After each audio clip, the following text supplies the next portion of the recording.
Hello दोस्तों। मुझे उम्मीद है कि आप सभी अच्छे होंगे। दोस्तों, जैसे कि हमने बैंक निफ्टी में डिस्कस किया था कि बैंक निफ्टी और निफ्टी फाइनेंशियल सर्विसेज कहीं ना कहीं अपने प्रीवियस डे हाई की रेस्पेक्ट कर रहे थे, वहां पे रेजिस्टेंस की ट्रैक्ट कर रहे थे, फिर ब्रेकआउट दिया था। लेकिन निफ्टी 50 में सिनेरियो ही अलग था। इसने प्रीवियस डे हाई का ब्रेकआउट दिया, फिर टाइम स्पेंड किया, फिर एक मोमेंटम यहाँ पे हमें देखने को मिला। यहाँ पे फिर जाके निफ्टी 50 ने ट्रेडिंग डे हाई का ब्रेकआउट दिया। यहाँ पे अगर बैंक निफ्टी के केस में डिस्कशन करेंगे, अगर आपने बैंक निफ्टी वाली वीडियो देखी है वो चैनल पर अपलोड कर दी गई, हमने उसमें डिस्कशन किया है।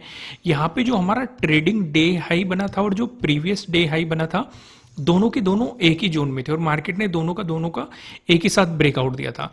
लेकिन अब निफ्टी 50 के उस चार्ट पे नजर डालते हैं। अगर आप देखेंगे यहां पे आपको एक बड़ी गैप अप ओपनिंग देखने को मिली है, साथ के साथ आपको प्रीवियस डे हाई का ब्रेकआउट भी देखने को मिल रहा है। यानी कि मार्केट एक इंपॉर्टेंट लेवल को भी निकाल रहा है। दूसरी चीज, आपको गैप अप ओपनिंग देखने को मिल रही है दोनों सिनेरियो में। तो इस सिचुएशन पे ये एक चलती ट्रेन बन चुकी है और चलती ट्रेन में मैं आपको हमेशा कहता हूं कि प्लेटफॉर्म का इंतजार करो। किस रूप में हमें यहाँ प्लेटफॉर्म मिल सकता है?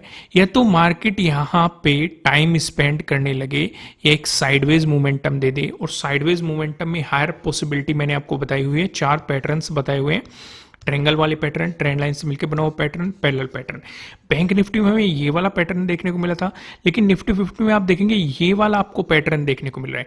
यहाँ पे अगर आप ध्यान से देखेंगे, मार्केट ने इस जोन में एक साइडवेज मोमेंटम देना शुरू कर दिया और मार्केट ने फिर जाके इसका ब्रेकआउट दिया है।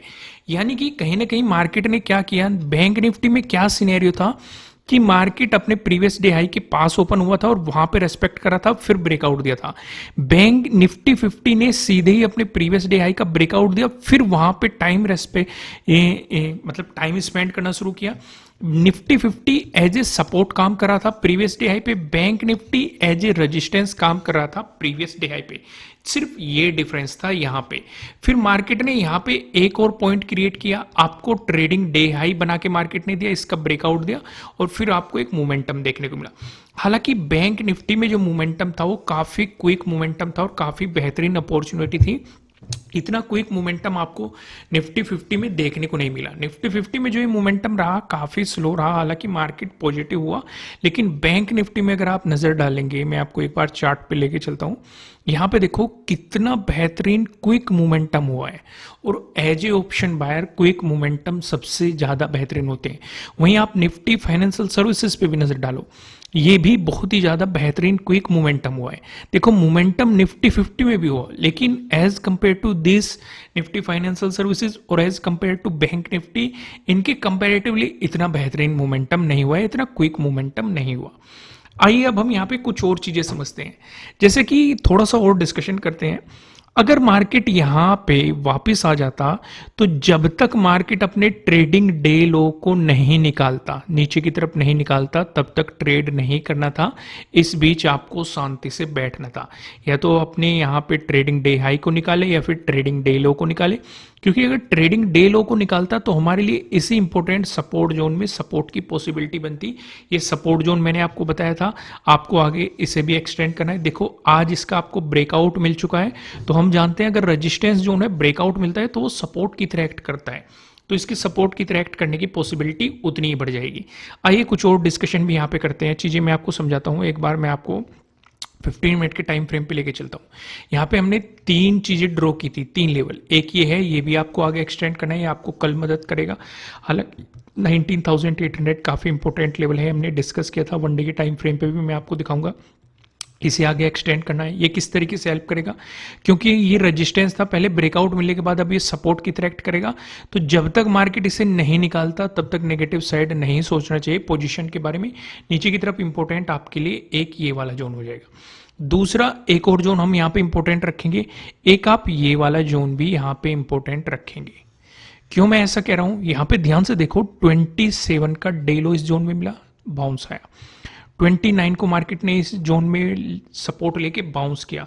इवन 28 को भी देखोगे, मार्केट ने जब क्लोजिंग दिया, आप यहीं पे देखेंगे इसी रेजिस्टेंस जोन के पास थी। 3 अक्टूबर को देखो मार्केट ने यहीं से रिजेक्शन लिया। फिफ्थ को देखो मार्केट ने यहीं पे रेजिस्टेंस की तरह एक्ट किया, सिक्स्थ को देखो मार्केट इसी जोन में सपोर्ट लेके गया, नाइन्थ को देखो इसी जोन में आपको रेजिस्टेंस देखने को मिला, आज के दिन देखो मार्केट ने इसी जोन में गैप अप ओपनिंग देके सपोर्ट लेके आपको एक बाउंस दिखाया। यानी कि जब जब मार्केट इससे निकल रहा है, मार्केट इसकी उस दिन रेस्पेक्ट जरूर कर रहा है, तो इसलिए जिन भी लेवल्स की मार्केट रेस्पेक्ट करता है उन्हें मार्क करना ज़्यादा बेहतर रहता है। एक तो वे प्रॉफिट बुकिंग में मदद कर देते हैं, दूसरी वो नई एंट्री क्रिएट करने में मदद कर देते हैं, मार्केट साइडवेज होगा कि नहीं वो बताने में मदद कर देते हैं। यानी कि कुल मिला के बात यह है वो आपकी मार्केट को समझने में काफ़ी मदद कर देते हैं। तो बेहतर क्या है, बेहतर है उन पॉइंट को नोट डाउन करके रखो, उन्हें मार्क करके रखो और देखो मार्केट उन पे किस तरीके से बिहेव कर रहा है। भाई ब्रेकआउट दे रहा है, ब्रेकडाउन ले रहा है, सपोर्ट ले रहा है, रेजिस्टेंस ले रहा है, साइडवेज जा रहा है, किस तरीके से मार्केट वहां पे आपको मोमेंटम दिखा रहा है, वो आपको काफ़ी मदद करेगा। इन चीज़ों को पॉइंट आउट करना सीखो, मैंने वीडियो बनाई हुई चैनल पे सर्च करेंगे आपको मिल जाएगी। आइए एक बार वन डे के टाइम फ्रेम पे भी नजर डालते हैं। मार्केट में एक गिरावट आई थी, मार्केट ने एक रेंज बनाई थी, क्या उस रेंज से मार्केट बाहर निकला? नहीं निकला।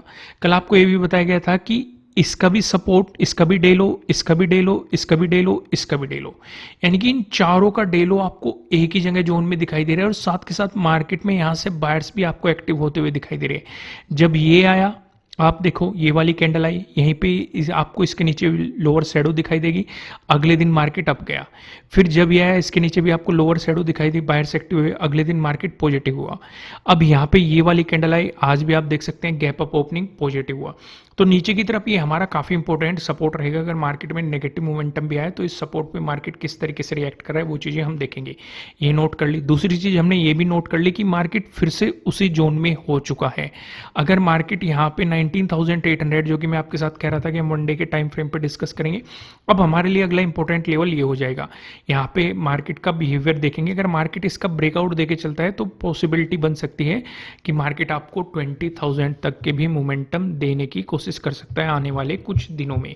अगर इसका भी ब्रेकआउट आ गया तो अपने आपको मतलब ऑल टाइम हाई भी मार्केट दे सकता है। आइए अब एक एक चीज को स्टेप बाय स्टेप यहाँ पे समझने की कोशिश करते हैं। दोस्तों वीडियो को लाइक कीजिएगा अगर आपने अभी तक लाइक नहीं किए।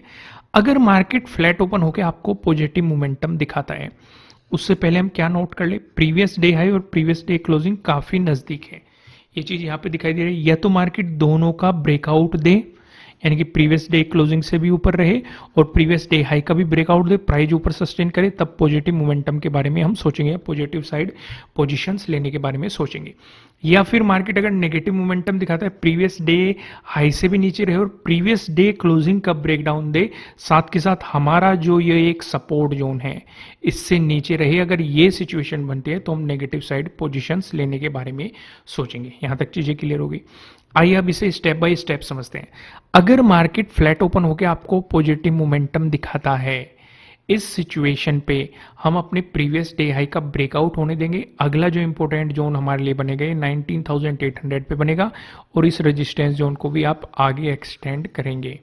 चीजें क्लियर होगी।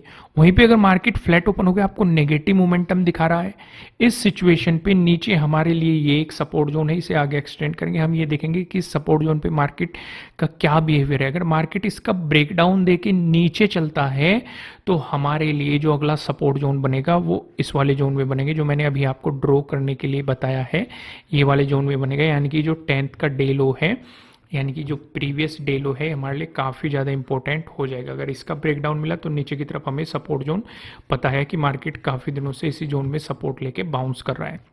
वहीं पे अगर आपको गैप अप ओपनिंग देखने को मिल जाती है तब भी हमारा फोकस प्रीवियस डे हाई पे ही रहने वाला है कि मार्केट यहाँ पे अगर इसी के आसपास गैप अप ओपनिंग देता है, ब्रेकआउट देके देखो, ज़्यादा बड़ी गैप अप ओपनिंग मिल गई तो अवॉइड करना है, प्राइस एक्शन बनने देना है, उसके बाद काम करना है। लेकिन अगर मार्केट कहीं ना कहीं प्रीवियस डे हाई के आसपास आपको गैप अप ओपनिंग देता है, ब्रेकआउट देके ऊपर चलता है, आपको ऊपर की तरफ पता है रेजिस्टेंस की पॉसिबिलिटी क्या हो सकती है।